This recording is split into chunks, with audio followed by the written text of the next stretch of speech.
आपण सगळ्यांचे या ठिकाणी मनपूर्वक स्वागत करतो। आचार्य बाळासाहेब जांभेकरांच्या प्रतिमेचं पूजन आपण या ठिकाणी संपन्न केलेलं आहे। कार्यक्रमाचा छोटेखानी प्रास्ताविक, मान्यवरांचा सन्मान आणि पत्रकारांचा सन्मान असं छोटेखानी स्वरूप आजच्या साहेब या कार्यक्रमाचं आहे। मी राहुल सोनवणे यांना विनंती करतो की आपण यावं आणि आजच्या कार्यक्रमाचा छोटेखानी प्रास्ताविक संपन्न करावं।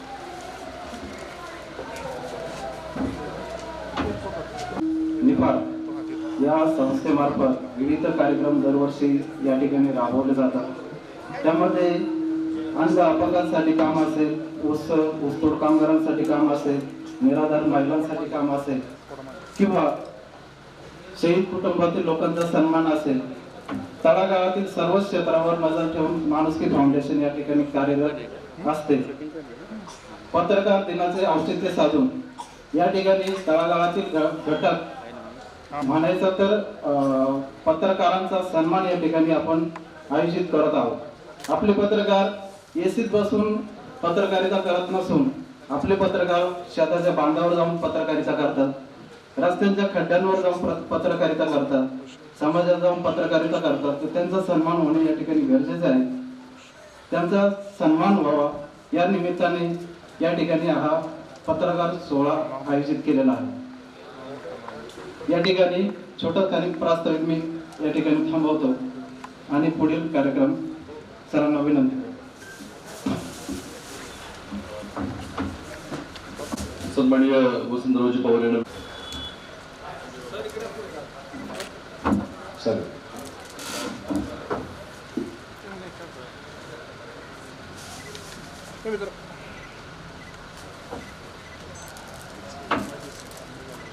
जोरदार टाळ्या वाजवून आपण या सन्मानात आणि सत्कारात सहभागी व्हावे।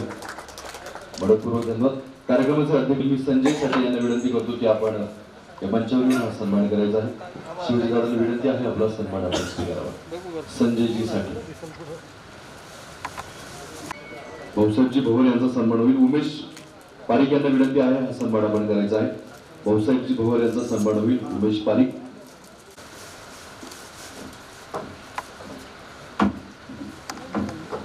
यानंतर पुढील सन्मान डॉक्टर श्रीकांतजी आवारे। माणिक देसाईंना विनंती आहे आपण यावं आणि डॉक्टर आवारे यांचा सन्मान आपण संपन्न करायचा आहे। डॉक्टरांना विनंती आपला सन्मान स्वीकारावा।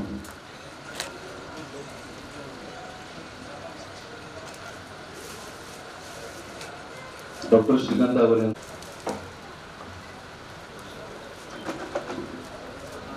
भाऊसाहेब पाटील भोसरे यांचा सन्मान होईल। मी शरद जोकर यांना विनंती करतो की आपल्या हस्ते तो सन्मान व्हावा। भाऊसाहेब पाटील वसंत पवार यांचा सन्मान आपण संपन्न करत आहोत। मी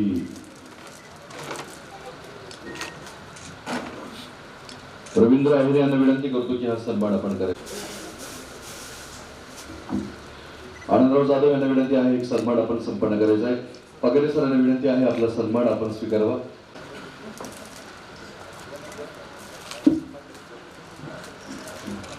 गोरगरिबांसाठी सातत्याने काम करत असलेल्या समाजातील वंचित घटकांना सातत्याने सहकारी काम करण्याची संस्था माणुसकी फाउंडेशन आणि त्याची सर्व सन्माननीय पत्रकार सागरजी निकाळे आणि त्यांची सगळीच सहकारी टीम या क्षेत्रामध्ये काम करत असतात।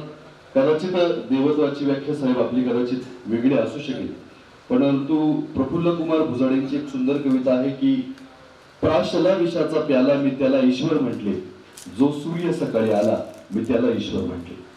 प्राशला विषाचा प्याला मी त्याला ईश्वर म्हटले, जो सूर्य सकाळी आला मी त्याला ईश्वर म्हटले।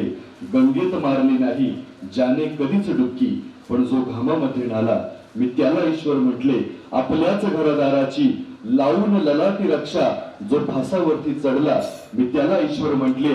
भरवून जगाला साऱ्या घास मिळवण्यासाठी ज्याच्या हातावरती छाला मी त्याला ईश्वर म्हटले, मी त्याला ईश्वर म्हटले। खरं तर आपल्या कामात देव बघणारी ही सगळीच सागर निकाळे आणि त्यांच्या सहकार्यांसारखीच माणुसकी फाउंडेशनची सर्व सदस्य सातत्याने काम करत आहेत आणि त्यांच्या वतीने संपन्न होत असलेला आजचा हा पत्रकार गुणगौरव सोहळा आणि सगळ्या क्षेत्रातील मान्यवरांचा सन्मान आपण या ठिकाणी करत आहोत। त्यानिमित्तानं पुढे एकदा मान्यवरांचं, साहेबांचं आणि पत्रकार महोदयांचं मी मनपूर्वक स्वागत करतो। दोन मनोगत आपण या मंचावर संपन्न करूयात आणि त्यानंतर साहेबांच्या हस्ते आपण पत्रकारांचा गौरव करूयात। मी सागर निकाळे यांना विनंती करतो की आपण येऊन थोडक्यात आपलं मनोगत आपल्या शुभेच्छा। माणुसकी सोशल फाउंडेशनच्या माध्यमातून आम्ही जे समाजकार्य करत असतो त्यामध्ये अनेक अंध, अपंग, दिव्यांग असतील किंवा इतर समाजातील दुर्लक्षित घटक असतील, त्यांचा नेहमी सन्मान आम्ही या माध्यमातून करत असतो. आणि आज आपण या कार्यक्रमासाठी सर्व पत्रकार बांधव मोठ्या संख्येने उपस्थित आलात, त्यांचे मी आभार मानतो. आणि साहेब, आपण देखील आम्हाला वेळ दिला या कार्यक्रमासाठी, त्याबद्दल आपले मनपूर्वक धन्यवाद व्यक्त करतो. माझे 2 शब्द संपवतो. धन्यवाद.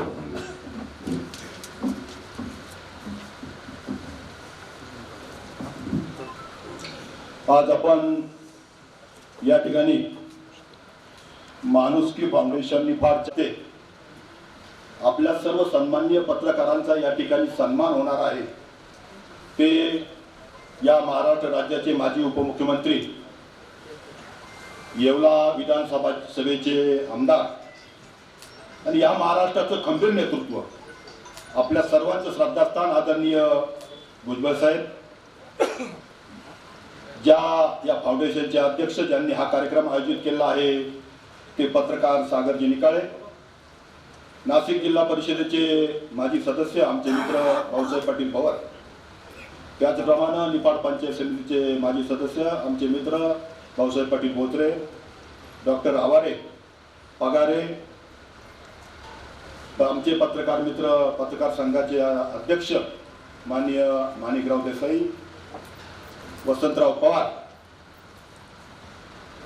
खरं तर साहेबांची तारीख घेण्यासाठी ज्यांच्याशी मी वारंवार संपर्कात होतो आणि साहेबांचं खरं तर सागरवर जितकं प्रेम आहे तितकंच पैठणकर साहेबांचं आहे.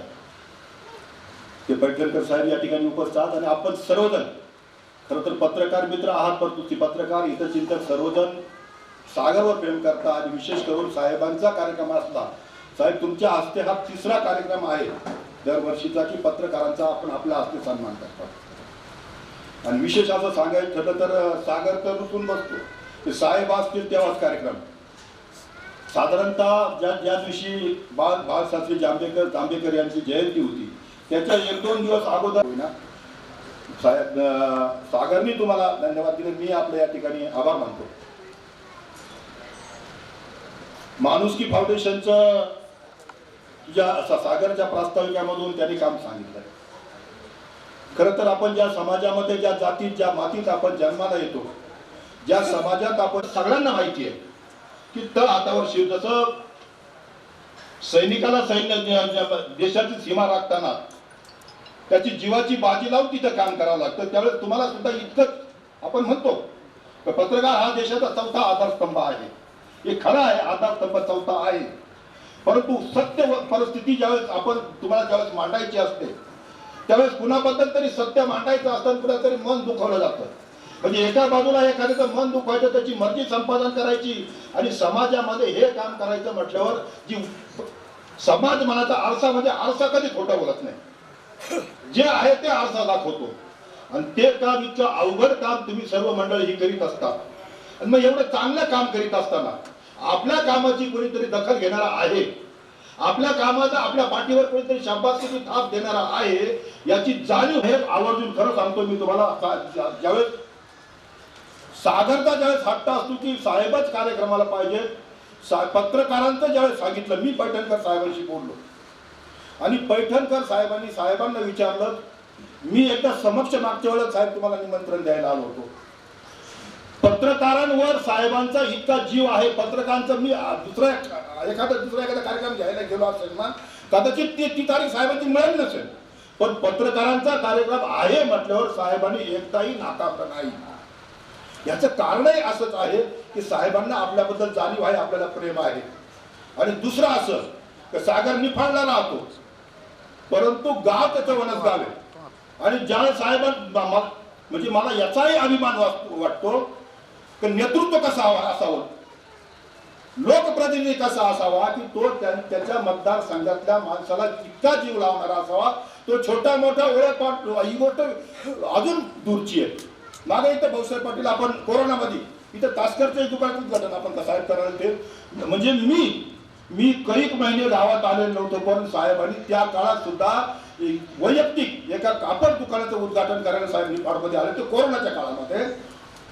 कारण याचं म्हणजे त्याचं एकमेव कारण की आपल्या मतदारसंघ, आपण किती कठीण परिस्थिती असू द्या, आपण तो वाऱ्यावर सोडता कामा नये किंवा कार्यकर्ता दुखावला जाता कामा नये. या ठिकाणी जास्त काही न बोलता हे तर तुम्हाला सगळ्यांना माहिती, तुम्ही सगळे पत्रकारच आहात. परंतु साहेब तुमच्या म्हणजे तो जे तुम्हाला सगळ्यांना माहिती, जे आम्हाला माहिती आहे, परंतु चांगल्या कामाबद्दल पत्रकारांचा कौतुक करीत असताना साहेब तुमचे ऋण व्यक्त करता असं मला वाटतं. या अध्यक्ष मला हेही माझं कर्तव्य आहे की तुमचे ऋण या प्रसंगी व्यक्त करावं, अशा प्रकारची माझी भावना होती. आपण सर्वजण खरं तर या ठिकाणी उपस्थित राहिला, उपस्थितीबद्दल मी पुन्हा एकदा आपला आभार मानतो आणि थांबतो. सागर माणुसकी फाउंडेशनच्या माध्यमातून तू जे इतके चांगले चांगले उपक्रम घेतो त्या सगळ्या साहेबांना तर तू सांगितलं, तुझ्या प्रास्ताविकातही बोलला की तू माणसाची परिस्थिती कशी आहे, माणसाची ऐपत कशी आहे, याच्यापेक्षा माणसाची दानत कशी आहे. आणि सागर एक छोटा कार्यकर्ता ज्याचा प्रहार संघटनेचाही तो काम करायचा, पण वारंवार काही ना काही कार्यक्रम सामाजिक कार्यक्रम करण्याची वृत्ती तुझ्यामध्ये आहे आणि त्याच्यामुळे तुलाही धन्यवाद दिले पाहिजे. मी जास्त काही नाही बोलता थांबतो. जय हिंद, जय महाराष्ट्र. धन्यवाद बिप्ले दादा. यानंतर आपण जोरदार टाळ्यांनी स्वागत करूयात. खऱ्या अर्थानं या जिल्ह्याच्या रथाला विकासाची चाकं आणि त्या चाकांना सातत्याने गतिमान ठेवण्याचे काम करणारे आदरणीय भुजबळ साहेबांना विनंती.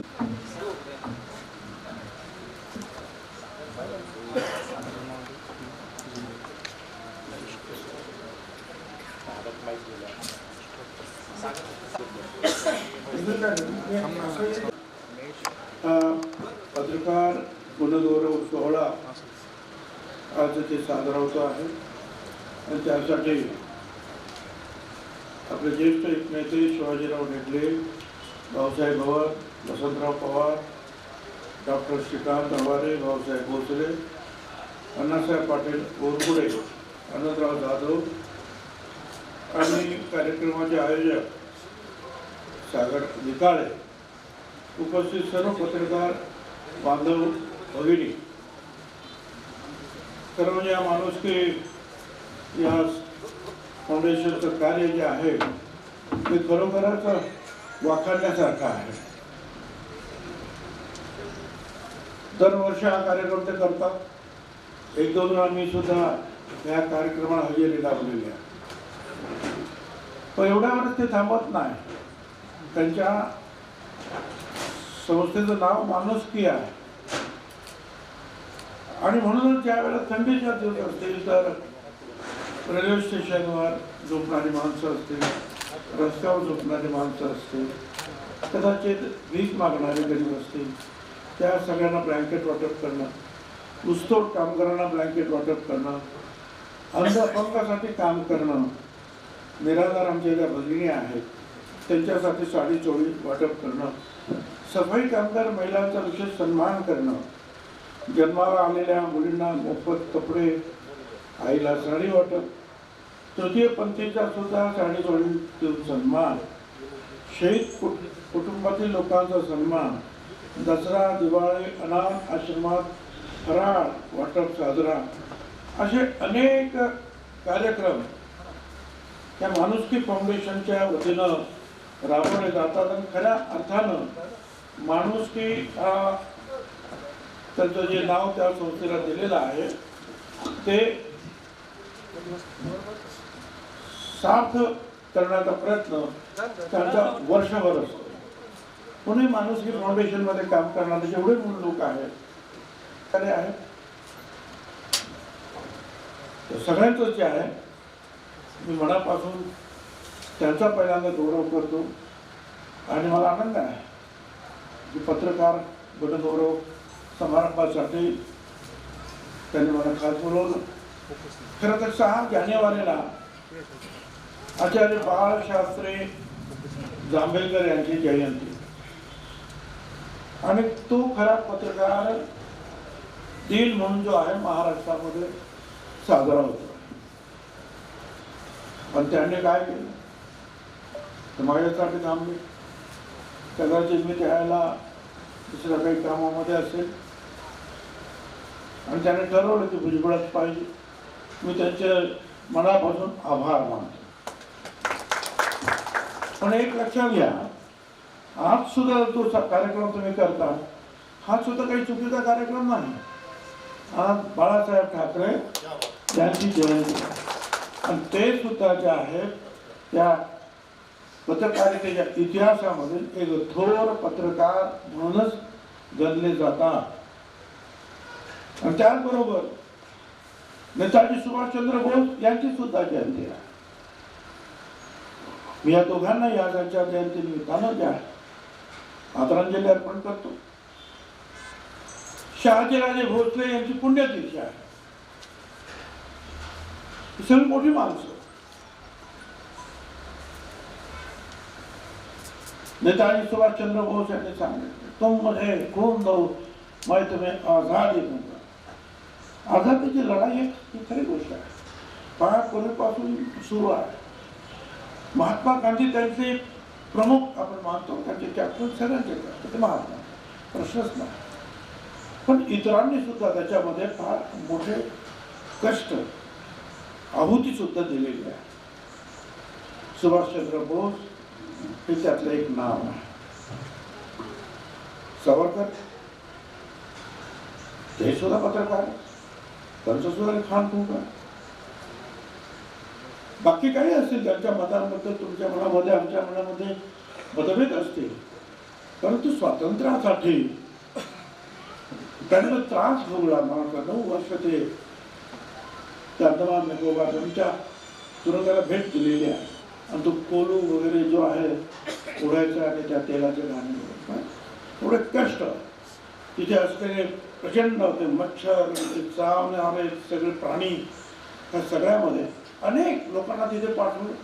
कित्येक लोक परत आले नाही. फार मोजके लोक परत येऊ शकले, त्यातले स्वातंत्र्यवीर सावरकर. पण ही अशी सगळे पत्रकार बाळासाहेब ठाकरे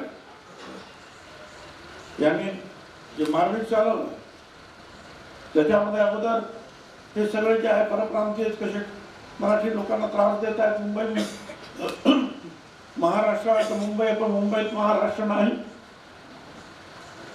तिथं वसंतदादा पाटील सुद्धा म्हणून गेले. आणि मग त्यांनी जे आता मार्मिक मध्ये वाचा आणि थंड बसा असं एक पृष्ठ जे पहिलं पान असतं पृष्ठ, मुखपृष्ठ, त्याच्या पाठीमागे वाचा आणि थंड. आणि मग तो एखादी जे आहे काय तर मग हिंदुस्तान पेट्रोलियम कंपनी, त्याचा कोणता आहे तुमचा काय एमडी काय असेल तर हा रामस्वामी, मग उप कोण आहे तर कृष्णस्वामी, मग आणखीन कोण आहे तर तो अमके तमके तमके, आणि शेवटी मग एखादं नाव काय अमुक अमुक जो आहे कोणतरी एखादा आपलं मराठी आडनाव काय पिऊन म्हणजे तिथला शिपाई. बाकी सगळे जे आहेत परप्रांतीय. आणि मग त्याच्यानंतर जे आहे शिवसेना स्थापनेचं जेव्हा काम शिवसेना स्थापन झाली त्याच्या अगोदर त्यांनी मग ते सुरू केलं, वाचा आणि उठा, थंड बसा, उठा. आणि मग तो उठाव केला आणि त्याने सांगितलं तुम्ही मला साथ द्या, मी हा भगवा एक दिवशी मंत्रालयात फडकवून दाखवल्याशिवाय राहणार नाही. आणि ते स्वप्न जे आहे बाळासाहेब ठाकरे या एका पत्रकारानं पण ज्येष्ठ नेत्यानं या राज्याच्या त्याने ते पूर्ण करून दाखवलं. पत्रकारितेमध्ये खूप ताकद आहे, असं काय सांगतात. पत्रकारिता जी आहे अनेक कामासाठी तुम्हाला अनेकांची नावं सांगता येईल या पत्रकारितेमध्ये. याच्यामध्ये जे आहे जुदार पत्रकारितेची परंपरा जी आहे ती पुळणकर, बंधू, आगरकर, विठ्ठलरामजी शिंदे, लोकहितवादी, बापूजी आणे, माडखोलकर, शिवराम परांजपे, नजीक केळकर, कोलटकर, मोहम्मद वरेडकर, गोपटकर, आनंद गद्रे, खाडीलकर, परुळेकर, ह्या सगळ्यांनी ही पत्रकारिता पुढे नेलेली आहे. पण त्याचबरोबर ही सर्व मंडळी आहे आपापल्या प्रेरणा, स्वदेश, समाज जागृती, सामाजिक सुधारणा याकरिता त्या वर्तमानपत्राचा उपयोग करत होते. बाबासाहेब आंबेडकरांचा मूकनायक, त्यातून त्यांनी जे आहे समाजामध्ये जागृती घडवण्याचं काम, समाजामध्ये चालले त्याच्या समाजावर होणाऱ्या अन्यायाला तोंड फुटण्याचं काम बाबासाहेब मूकनायक त्यांच्या मुकनायकने केलं किंवा बहिष्कृत भारत हे सुद्धा त्यांचं. पण एक लक्षात ठेवा, त्यावेळी अगोदर पहिलं ग्रामीण वर्तमानपत्र जे आहे हे महात्मा ज्योतिराव फुले यांच्या प्रेरणेनं पहिलं ग्रामीण वर्तमानपत्र त्यांचे सहकारी कृष्णराव भालेकर यांनी सुरू केलं आणि त्या ग्रामीण पत्राचं नाव होतं दीनबंधू. यातून सुद्धा त्यांनी तेच केलं की बहुजनांना जे आहे जागृत करण्याचं काम त्यांनी केलं. पुढे लोकमान्य टिळकांचा केसरी त्यांनी सुद्धा प्रचंड काम या स्वातंत्र्यासाठी केलं. मराठी भाषेत कदाचित नसेल, परंतु महात्मा गांधींनी सुद्धा हरिजन आणि यंग इंडिया जे आहे पत्र काढले आणि त्यातून जे आहे स्वातंत्र्याचा पुरस्कार त्यांनी केला. किती ताकद आहे त्यामध्ये. मराठी पत्रकारिता प्रवाही कूळ आहे.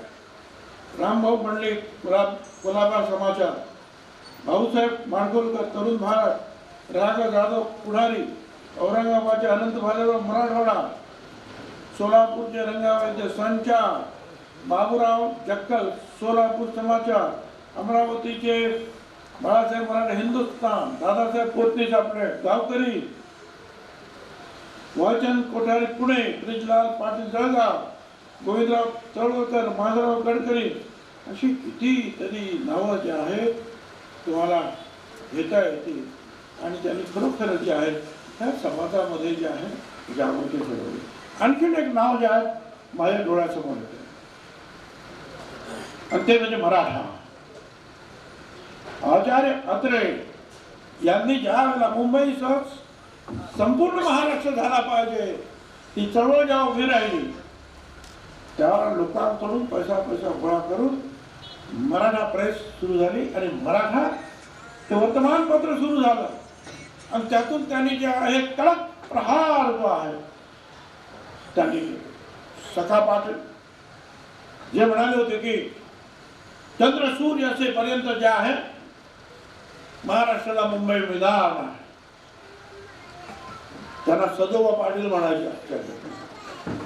जी टीका केली प्रखर टीका, मोठमोठी भांडणं त्यांनी केली. नाशिक फडक्यांबरोबर त्यांचं भांडण प्रसिद्ध पण लेवल असायचं. बाळासाहेब ठाकरेंबरोबर सुद्धा 2 हात झाले त्यांचे एकमेकांचे.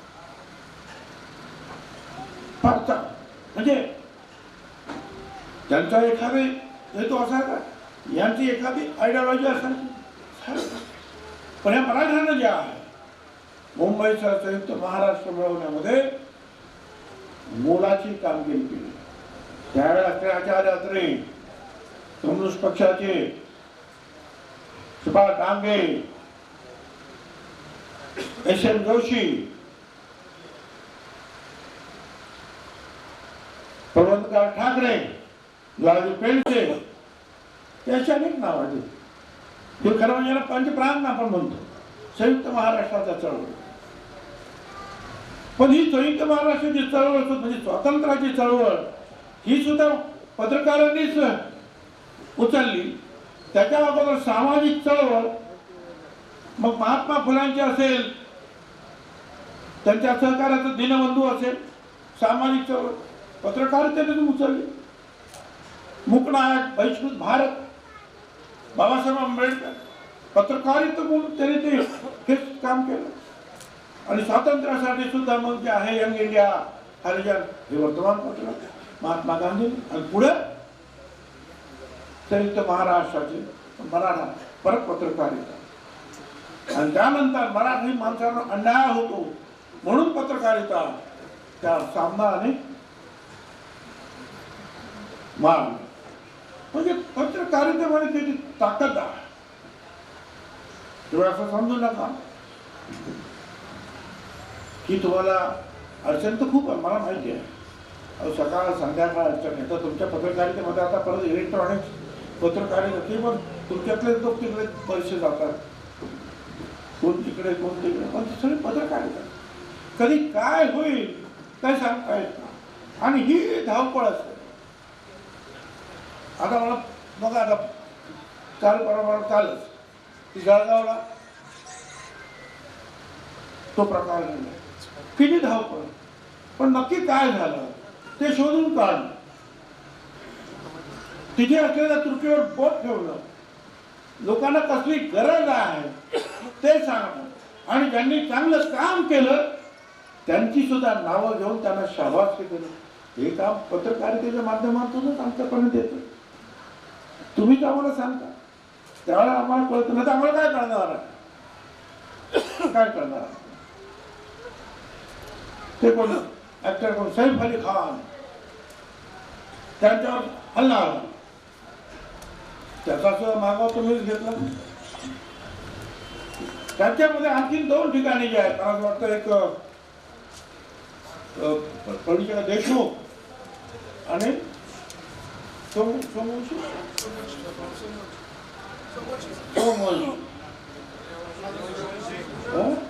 सूर्यवंशी, सोमनाथ सूर्यवंशी, त्यांना एका मुजोर पोलीस अधिकाऱ्याने त्याच्यामुळे त्याचा मृत्यू झाला. हे पण पत्रकारांनी सुचवलं. म्हणजे समाजामध्ये अन्याय होत असेल तर ते आमच्यापर्यंत आणि जनतेपर्यंत पोहोचवण्याचं काम ते तुम्ही करताय, लक्षात ठेवा. चांगलं काम केलं तर चांगलं सुद्धा तुम्ही म्हणता, पण ते एक दुसरं एक सुद्धा निगेटिव्ह बातम्या ज्या असतील त्याला TRP जास्त असते, पॉझिटिव्ह कामाला TRP त्यामुळे कमी असते. तुमचा तर दोष नाही. कधी कधी जे तुमचे पत्रकार जेव्हा बसलेले असतात तुमच्या ऑफिसमध्ये वगैरे, नाईट ड्युटीचे काय असं नाईट ड्युटी संपादक वगैरे जे वरती काय ते त्यांना म्हणतात हेडलाईन वगैरे देतात, त्याचा मजकूर जो आहे तो दुरुस्त करून तो छापतात, त्यांच्या हातात असतो. लोकांना काय पाहिजे आणि जे लोकांना पाहिजे आहे ते देण्याचं काम आपण करतो. आता तर वर्तमानपत्रामध्ये जे आहे सगळ्याच गोष्टी, पूर्वी वर्तमानपत्रामध्ये फक्त काही गोष्टी यायच्या. आता कुणाला आरोग्याचं वाचायचं, आरोग्यासाठी एक पान. कुणाला क्रिकेटमध्ये काय चाललंय, रोहित शर्मा ते विराट कोहली नामके त्यांच्यासाठी एक पान. परत या नटीचा घटस्फोट झाला का, त्या नटाने काय केलं याच्यासाठी परत एक पान. मग कधी कधी लहान मुलांसाठी एक पान, शिक्षणासाठी एक पान. असं आपण म्हणजे असं जो जे वांछील तो ते सगळी पानं टाळायला लागले. फार पूर्वी मला आठवतं, म्हणजे नाशिकवर मी यायचं त्या गावकरी कोणत्या सरांचा गावकरी, त्याच्यानंतर मग ते रामभूमी देशमुख वगैरे आणि ब्रह्मण सुद्धा तसं फार जुना. परंतु कुठलंही वर्तमानपत्र आलं ना तर नाशिकचे लोक म्हणायचे गावकरी आला का. महाराष्ट्र टाइम्स झालं तरी म्हणजे गावकरी आला. म्हणजे गावकरी हा म्हणजे वर्तमानपत्र, एवढं ते नाव जे आहे गावकरी हे वर्तमानपत्राला चिकट. दादासाहेब कोटेचाने त्यावेळेला जो आहे तो गावकरी, त्यांनी सुद्धा जे आहे स्वातंत्र्य चळवळीमध्ये मोठी भूमिका वेगवेगळ्या चळवळीमध्ये त्यांनी सुद्धा घेतली. हे सगळं करत असताना राजकारणामध्ये काय चाललं हे सुद्धा तुम्ही सांगा. आता एक आहे, कधी कधी जे आहे न घडलेल्या गोष्टी सुद्धा तुम्ही सांगता.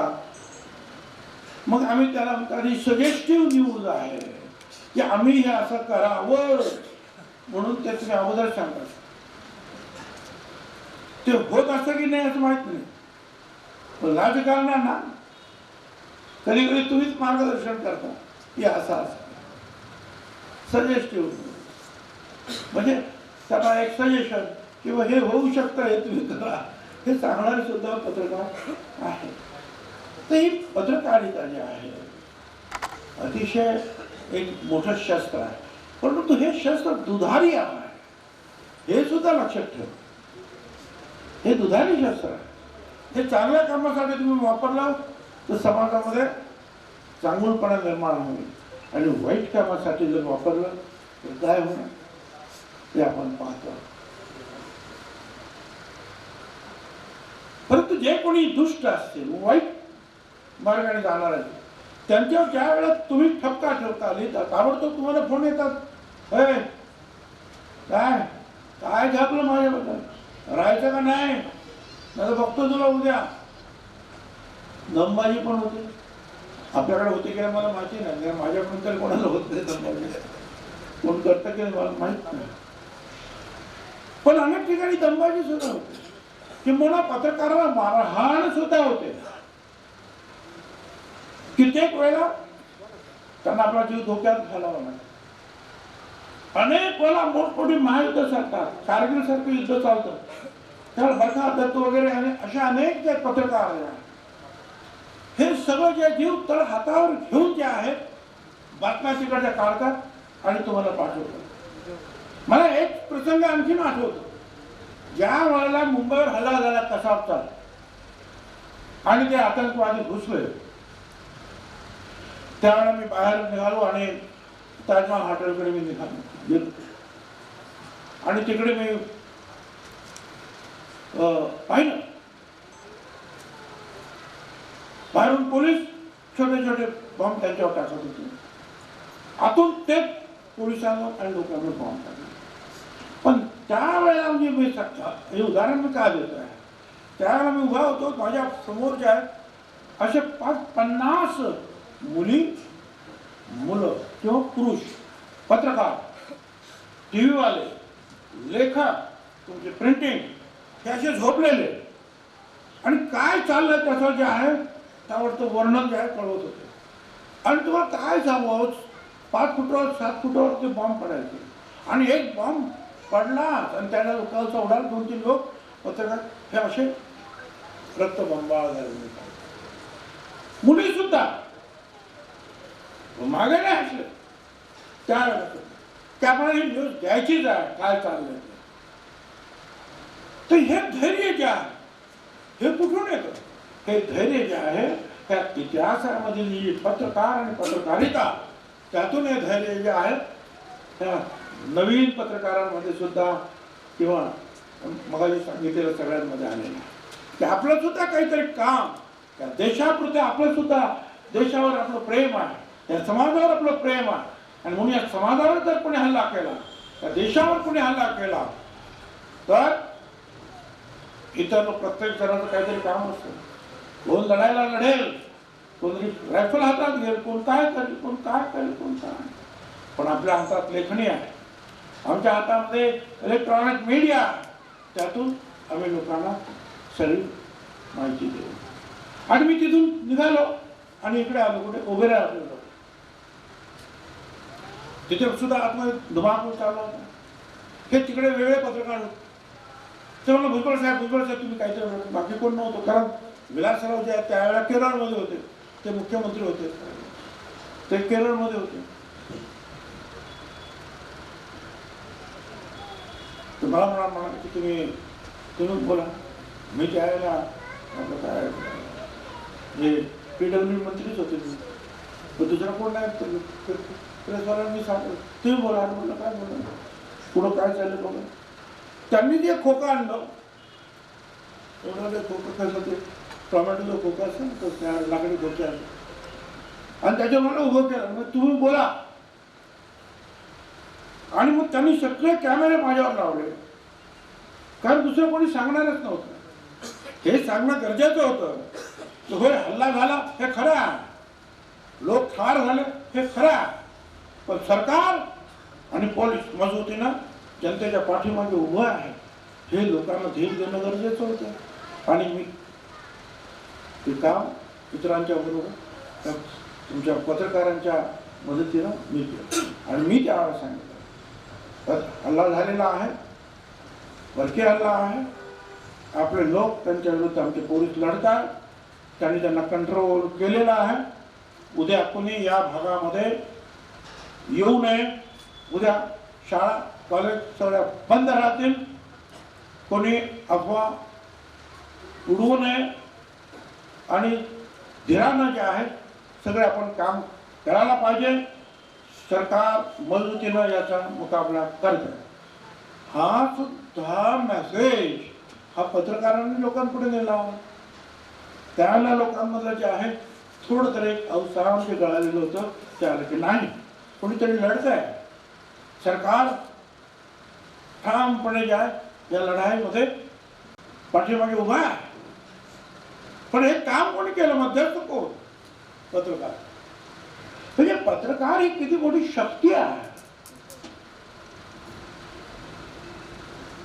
हा लोकांना धीर देण्याचं, लोकांना उठवण्याचं, लोकांना जागृत करण्याचं, सतत काहीतरी आपल्या त्या 20, 25, 40 कोटी लोकांच्या देशामध्ये काहीतरी चालूच असतं. आता तर परदेशात काय चाललं हे सुद्धा पाहावं लागतं.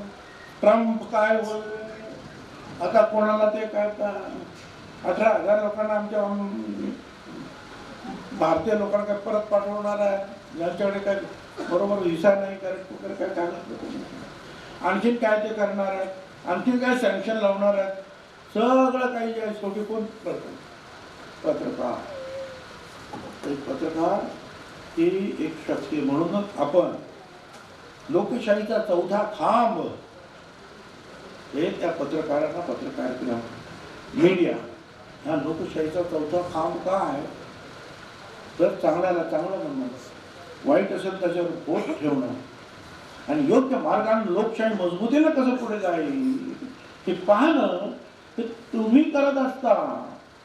आणि म्हणून तुम्हाला ते चौथा खांब स्तंभ आहे लोकशाहीचा असं म्हटलं. आणि म्हणून त्या चौथ्या लोकशाहीचा जो स्तंभ आहे आपण सगळं तुम्हाला सगळ्यांचं मनापासून कौतुक करतो. माणुसकी या फाउंडेशन सुद्धा पुन्हा एकदा धन्यवाद देतो आणि थांबतो. धन्यवाद. जय हिंद, जय महाराष्ट्र.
बाळशास्त्री जांभेकर यांचा जन्मदिवस हा पत्रकार दिन म्हणून सर्वसाधारणपणे साजरा होतो. परंतु काही कारणामुळे जे आहे आज मित्रांमध्ये जो आहे हा कार्यक्रम आहे. त्यामुळे मी असं म्हटलं की ठीक आहे 6 जानेवारी पत्रकार दिन आहे बाळशास्त्री जांभेकर. हा आणखी एक तो पत्रकार अनुभवी पत्रकार या राज्याचे देशाचे नेते बाळासाहेब ठाकरे यांनी भारताने समाजाच्या क्रांती घडवली. त्या एवढा मोठा पत्रकारांचा जन्मदिवस आहे त्याच्यामुळे आजच्या दुसरा कार्यक्रम होता हा सुद्धा योग्यच आहे. त्यातून आता आज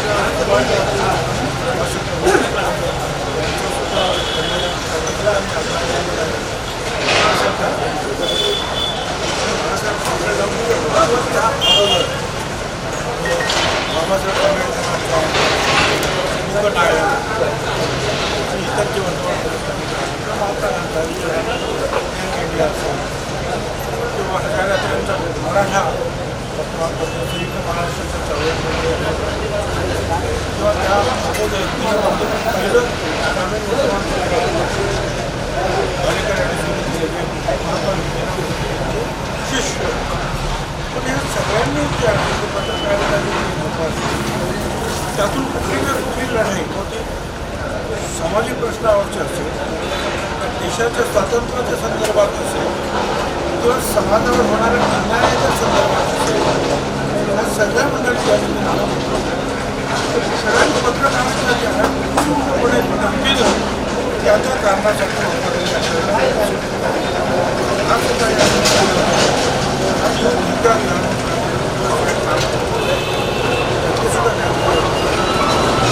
एखादी लढाई सुरू असते युद्ध सुरू असते त्यावेळी भारताचे आधी वॉक करायची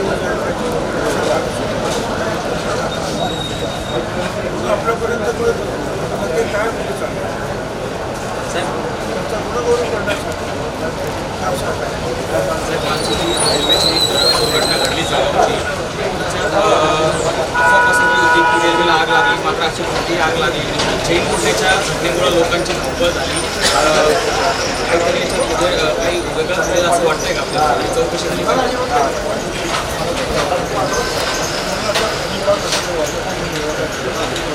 काही खूप साखळींची उत्पादन साखर उरलेली आहे थांबलेली आहे अचानकपणे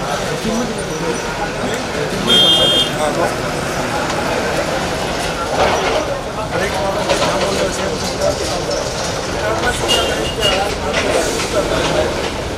त्याच्यातून आग लागल्यानंतर असंही काय ते कोणाचं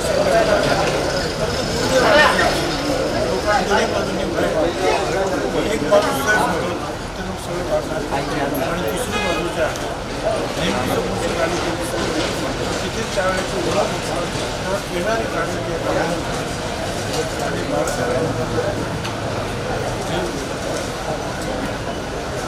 देशामध्ये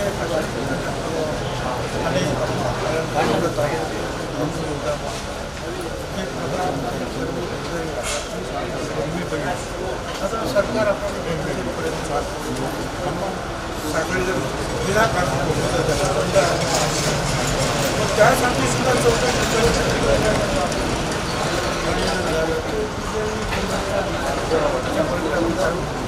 नाशिकचं पालकमंत्रीपद आम्ही घोषित केलं, त्यांना स्थगित केलं.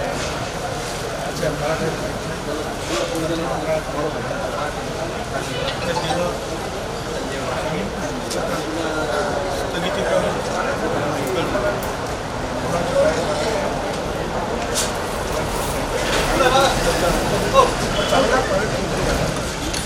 आणि त्या जिल्ह्याच्या सगळ्या